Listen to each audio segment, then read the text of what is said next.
Alright there guys, this is Redtail Ray. Thanks for tuning in again. So my first upgrades to the 2022 Tremor was supplementing these halogen lamps. I'm gonna replace those with LEDs someday, but what I did want is some amber fog with a combo flood and spot pattern to it. This one specifically, I decided to go with Heretic Studios, or Heretic Design Studios. Heretic Studios is, I believe, what they're called. This is their 10-inch light bar. It is really, really nice and bright.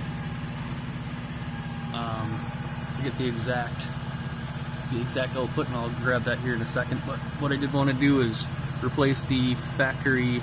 In my state, have to have these license plate brackets with a metal one that's got actually a nice mounting plate to it, steel with an L shape down here to mount right on here.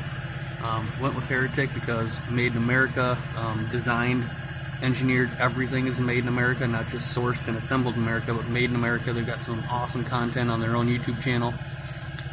Super low profile, and plenty of room top and bottom for still plenty of airflow here to my intercooler.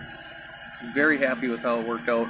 I did have some questions and reached out to the guys at Heretic Studio, and their customer service is phenomenal. You know, you hear people say that on YouTube, but firsthand experience, I got to talk to them twice yesterday. They were able to answer all my questions. Solid group of dudes. Check them out on YouTube, check out their website, throw them some support. Besides this 10-inch light bar that I got for underneath the license plate, I will have some ditch lights coming. I got the Putco Luminex slightly offset brackets already installed, just waiting for them to show up, and those will be matching. Those will be the little tube hangers they got. So here's just a quick little install video and some more information. So then to find these auxiliary switch informations in your owner's manual, locating behind the battery again, identifying the auxiliary switch wiring. I'm looking for auxiliary 1, which is violet and green, and they got them all labeled here. And just to confirm that, we'll hit that switch, I'll strip that wire, and we will test it with a circuit tester. So up here, got green with blue, yellow with red, solid brown, a green with brown, and a blue with orange. And the one we're going to want is the violet with green. Alright, so I've got my accessory powered on, my key on, but not the engine running, obviously. I've got my little tester light, and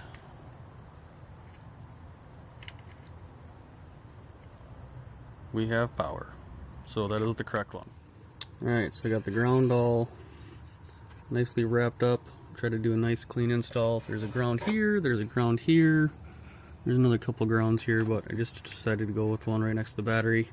I got my wire out, my hot from the Heretic Studios light bar, and if I touch them together, so that works. So now I'm just going to put some heat shrink and put the butt connector on, clean that all up, and we're good to go. So just quick, as far as routing goes, I'm not sure if you'll be able to see it, but the terminals back here, let's see if I can get in there. The terminals for the light bar, and I can't get my camera back in there, are actually on what would be the driver's side, facing forward. So they're, I want to say about 8 to 10 inch pigtail that comes off of that goes into one of the, I believe you pronounce it a Deutsch or a Deutsch connector, and that's right back here. Those guys.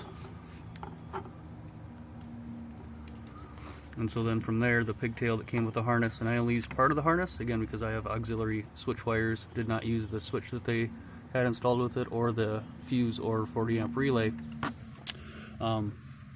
came up this direction, and because of, you can see these things down here in my intercooler grill, or my lower grill, and then back in here, you can see those a little bit better. These are actually louvered flaps that open and close. The whole thing will open and close based on what the vehicle thinks it needs as far as air or air direction management. So these will actually be open sometimes or closed sometimes. I've heard and read that these close up quite a bit tighter and stay closed, or stay a lot more closed in the wintertime when the vehicle needs to stay a little bit warmer, the engine wants to keep a little bit warmer. But those go full length in the main part of the grill on these 14th generation F150s and on this Tremor model. And then, yeah, down below, see, this one's a little bit more open than the ones that are up top. So those do move independently, I guess, and they're separated. So this one's smaller than the one, and if I'm not mistaken, they operate independently. So I could not just run the wires through here because I didn't want to interfere with any of that operation or mess with any of that stuff. These are all pretty much sealed up on the inside of these cavities for the grill opening. So in between the bumper and the actual grill, there is a rubber separator. You can actually stick your finger in there and go all the way back, and there's just a little plastic panel that separates. And I'm not going to get underneath the vehicle right now, but it's very basic. Just took the wire from up top, actually reverse wired it. I dropped it all the way from the windshield washer fluid reservoir. There is a couple holes and a couple openings. Not sure if that's going to show up, but you can drop it all the way down there.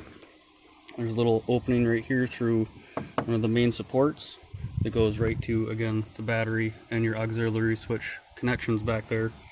So pulled the main harness, kept it up here, flopped it over the side of the fender, and pulled my wire that I needed to through here, dropped it straight down, and from underneath I was able to get up into and find the flap up underneath there that separates that this gasket in between the bumper and the grill, and fed it through that.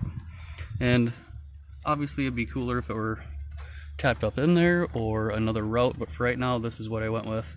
I'm happy with it. I'm not disgusted by it. Might change later, but I left myself at least I want to say a good 2 feet of the end of that pigtail wrapped up and then shoved down in next to these other auxiliary wires, just in case I did want to move some stuff. I left myself plenty of room. There's that part of that coil, and I'll tape that up here in a second too, but that's just a quick note on routing. Alright, I'm back. Had to give her a quick bath because she was getting dirty. So a little bit more specifics. This is the 10-inch amber LED light bar from Heretic. You can find this under their ATV, UTV sections. Not a very it's not one of the specific vehicle fits like for Ford. So the new Broncos, you can get their complete light bracket and housing and all that stuff. I did this on my own. I wanted something really tiny but still again an accessory, an accent light, and just a little bit more lumens and candela to throw down the road and throw down out here in the country.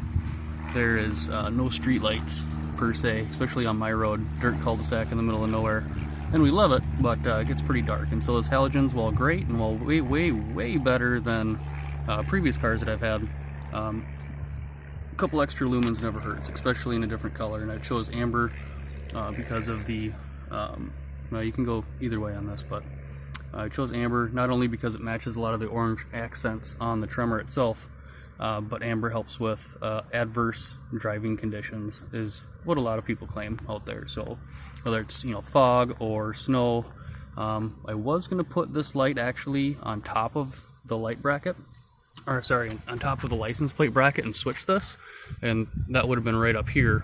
And I'll throw in a picture of that, but I decided that because of the front-facing camera, I did not like how this giant light bar, and it's not giant, it's only 1.5 inches thick, 2.5 or just under 2.5 inches tall, and with the bracket, it's just 12 inches wide.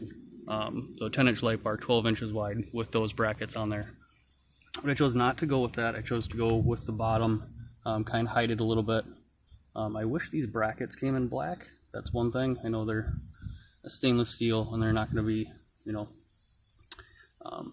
tattered or rust or anything like that, but I wish they came in black, just hide it up a little bit better. But no, with my front facing camera and with the 360 view inside of the cab, you'd see that light bar. And so if this is because of the way I bent that bracket in the back, and kind of folded it over. It gave actually the license plate a little bit of an angle to really get away from that front-facing camera up there. And this also almost in line, but still just slightly lower than the actual the fog lights, the OEM fog lights. So really happy with it. I'll get some shots here in the dark, maybe some nighttime driving tonight. I've got a busy day today, so I'll get back at it and start editing this video, but I'll throw that in at the end, as well as some pictures of the specifics on Heretic's website. This is just over a 1400 lumen 10-inch light bar. Again, this one's got the combo, so on the outside, these two have a altered beam pattern. You can see the grooves of the lines in there, and then the 6 in the middle are the spots, so it's a combo. You can get it either way. You could get it all flood or all spot, and I chose combo just to throw a little bit of light out either side. And then my ditch lights that are still coming from Heretic Studios, those will be pointed off in an actual ditch light orientation to get a little bit more off to the sides and to light up and watch out for them nasty, stupid, suicidal deer we have around here. So let's get back at it.